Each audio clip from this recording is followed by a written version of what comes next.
کچھ لوگ ایسے ہوتے ہیں جو کہتے ہیں کہ رسک نہیں لینا، رسک لوگے تو پتہ نہیں کیا ہو جائے گا۔ آپ ہسٹری اٹھا کے دیکھیں، جتنے بھی رچ لوگ ہیں، جتنے بھی کامیاب لوگ ہیں، انہوں نے زندگی میں رسک لینا سیکھا ہے۔ امبانی ہو گیا، رتن ٹاٹا ہو گیا، یا بل گیٹس، یا پھر دھونی، اچھی خاصی نوکری تھی ریلوے کی، دھونی کرکٹر کی، آج ایک انٹرنیشنل کھلاڑی ہے وہ۔ کیا انہوں نے رسک لیا؟ جو بندہ رسک نہیں لے سکتا وہ کبھی کامیاب نہیں ہو سکتا۔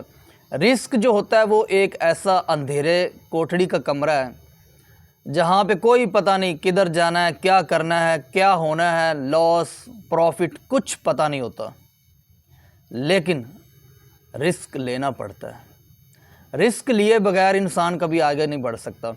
آپ جب بچپن میں ایک سائیکل بھی چلاتے ہوتے تھے نا، تب بھی آپ نے رسک لیا تھا، تب بھی آپ نے چوٹیں کھا کھا کھا کے پھر آپ نے سائیکل کو چلانا سیکھا۔ ایک جو ننھا سا بچہ ہوتا ہے، چھوٹا بچہ، جب وہ گھٹنوں کے باہر چل رہا ہوتا ہے نا، اس کا کوئی رسک نہیں ہوتا، لیکن جیسے ہی وہ پاؤں پہ کھڑا ہوتا ہے اس کے لیے ہزاروں رسک ہوتے ہیں۔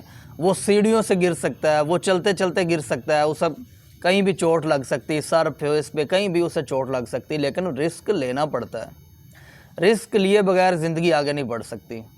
آپ نے اسکوٹر سیکھا ہے، بائک چلانا سیکھا ہے، رسک لیتے ہو۔ آپ کو پتہ ہوتا ہے کہ یہ 2 پہیوں والی مجھے کہیں بھی مار سکتی ہے، میرے سے کنٹرول سے باہر ہو سکتی، لیکن آپ رسک لیتے ہو۔ ایسے ہی باقی زندگی میں جو ہے نا، جب آپ نے کامیاب ہونا ہے تو اس کے لیے آپ کو رسک لینا بہت زیادہ ضروری ہوتا ہے، کیونکہ یہاں پہ رسک کے بغیر کچھ بھی نہیں ہے۔ اگر ہم کہیں کہ میں بغیر لاس کیے، بغیر رسک لیے، صرف اور صرف میں پروفٹ